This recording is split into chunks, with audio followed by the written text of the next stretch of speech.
Foreign Affairs editor Geeta Mohan joins me for the latest. Geeta, how should one see this specific statement from the US president? Can we see some peace in the next 5 days? Well, absolutely. There is an off-ramp that Iranian government sources have been talking about and saying that there's an outreach by America, that they want to talk. And they rejected those proposals, saying that what America is doing, they started the war, but it's not up to them to end it. Having said that, Araghchi and many senior leaders have been saying that they are open to conversation, but that conversation would lead to a lot of things, Pooja. For now, what we're looking at is an off-ramp and also realization that power plants cannot be touched and have to be kosher when it have to be unreachable when it comes to a war, because that would really amount to war crimes. I suppose that message has gone out quite clearly for the Trump administration, and not so much from the international community, meaning the West, mostly from the West Asian countries, because Iran had said very clearly that should our power plants be attacked, that that the West Asian countries and their power plants will be attacked by Iran.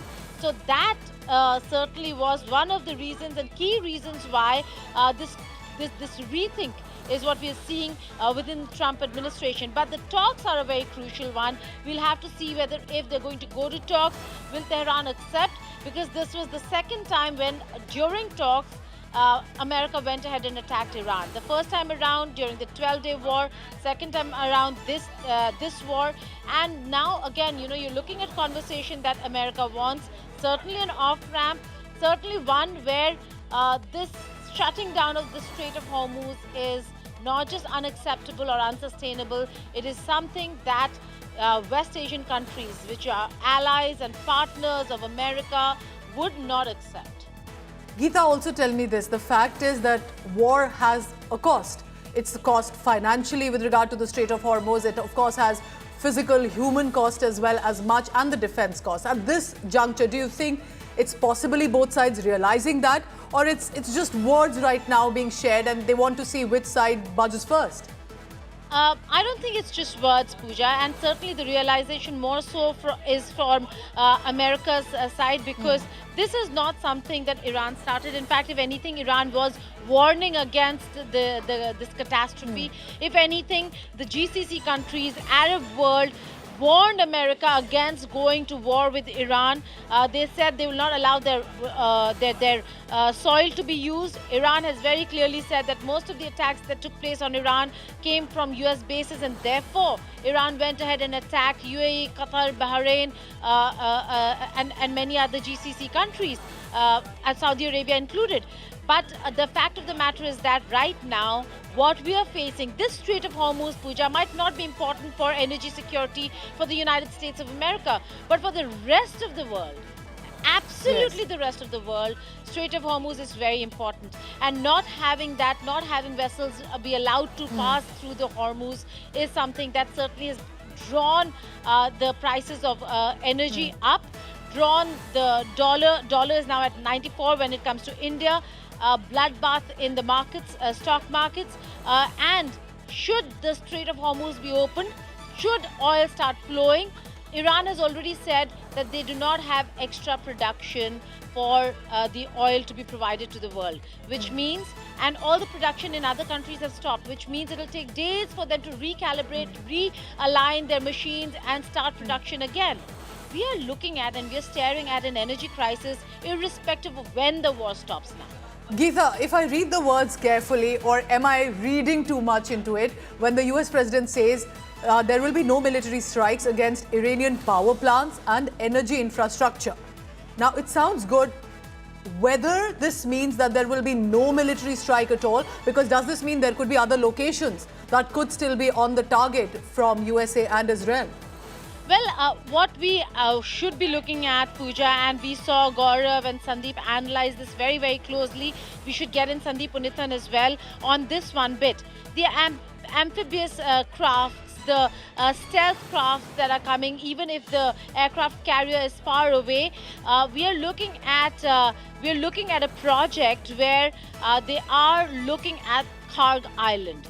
So is this a decoy? Is this not hitting the power plants, buying time so that their systems and their ships can really come closer to the area where they want them to be, should they be looking at going in to secure Kharg Island and the other two islands which are important to Iran. So we do not know whether it's decoy, whether if it's just a plan to buy time, or whether if it's America is serious. Any which way, nuclear power plants were never ever off the table. They were on the table when it comes to the war. It's the power plants that provide electricity to the country that certainly were supposed to be off the table. Not just for Iran, but also for West Asia, which is the Middle East. So in case power plants are impacted, that amounts to war crime. Very clear and plain and simple. Look at all those activists who have been speaking against and voicing their concerns against the Iranian regime. They have come out and now are saying that what America is doing is wrong because that impacts not the regime, but the people in Iran as well. So power plants would certainly amount to war crimes and an outrage not just outside across the world, but within the United States of America. There's a growing voice that this cannot be allowed. So how do we look at this 5-day period? Do you think a lot can change, but there's a condition that has been put by the US president, which is success subject to the ongoing negotiations, ongoing discussions, and that also says a lot. This can be 5 days and more, this can be 5 days and less. Well, that's right. Now, this is an ongoing war, and nobody can tell you exactly what the days are going to look like. Are they going to be more or less? For now, this is the time frame that President Trump has sought, and in all probability, the pause could be America buying time. We do not really know, but the fact that he said the Department of War should stop all military strikes against power plants even before the deadline ends. The 48-hour deadline has not ended yet, is a significant statement in itself. Negotiations and discussions means what? What do you think are the possible angles that are being covered when the top leadership, the interlocutors, anyone on the table is having a discussion to possibly end this war? No, Pooja, this is just a proposal. Tehran has not responded. Tehran responded twice over and was stabbed in the back because every time they went for negotiations, there was an attack. Arakchi was in Geneva when this attack took place.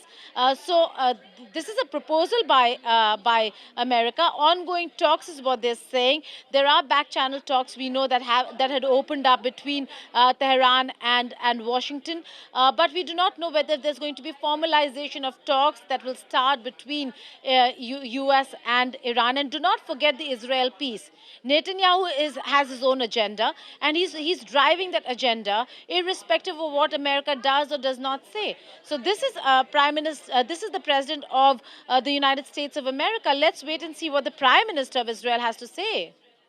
In fact, I did mention that we don't yet know how Israel is going to respond to it, willingly follow what the US president has said.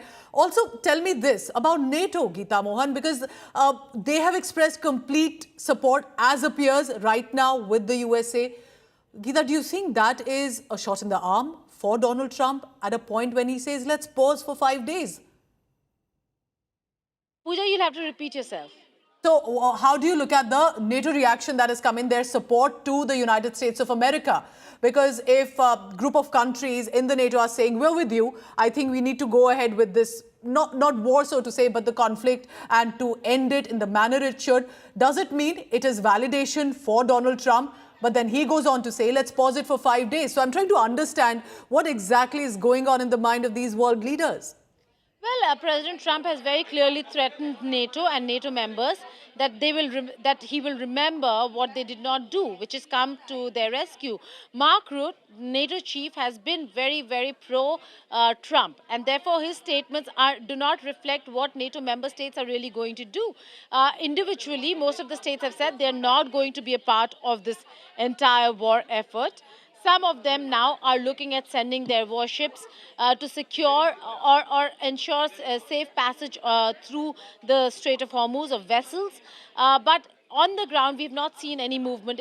In fact, if any movement has been seen, it's of the aircraft carriers, the American aircraft carriers moving far away from the conflict zone, and they're operating from a distance that is more than 1,000 kilometers. We're told. So, if anything, NATO member states right now have said they do not want to. They don't want to aggressively participate in this war. Although NATO chief has come out and said that we need to support. What kind of support? What kind of effort are they looking at? Because he said it is towards peace. The conversation certainly is about de-escalation and not escalation. Whether it's the NATO member states, whether it's the non-NATO allies of America, such as Japan, they're all talking about de-escalation rather than escalation, because this certainly is not sustainable for anybody. And so we look at the next 5 days. How do you think the response will likely come in from Iran? You've been interviewing their top leaders. Iran maintains that if the USA strikes us, the fight will continue. 5 days, if there is no strike, do you think Iran will also take a step back, especially with Israel? Well, again, we do not know how and what Iran's response is going to be. They have their backs to the wall, but they're fighting for, it's an existential crisis. They're fighting for survival, and we'll have to wait and see whether if the top leadership thinks or deems fit to have a conversation with America at this point in time, or do they also see it as many experts would see it, which is America is buying time. So if that is the case, they've suffered at the hands of America and American deception twice over. So we'll have to wait and see whether if America is actually going to walk the talk on the pause rather than have called for that pause and then, in a very surprise move, attack Iran. Right. Because this is the big breaking news coming in right now, ladies and gentlemen. It's the USA president saying that he's instructed the Department of War to hold all and any military strike, specifically vis-a-vis the infrastructure, the energy areas as well, the power plants in Iran for the next 5-day period. So this is subject, of course, to the ongoing meetings and discussions. Geeta, stay on because we will be tracking this as a top story of this bulletin. This is important, remember, day 24 of the war in West Asia, especially between Iran and Israel. But that is engulfing other nations as well because of the Strait of Hormuz, because of the fuel, the LPG, LNG, and importantly, the consequence with regard to the human cost, the defense cost, and of course, like we have seen in other areas as well, for the rest of the world as well. As the world watches, for now, this looks like an ongoing war with a pause for 5 days.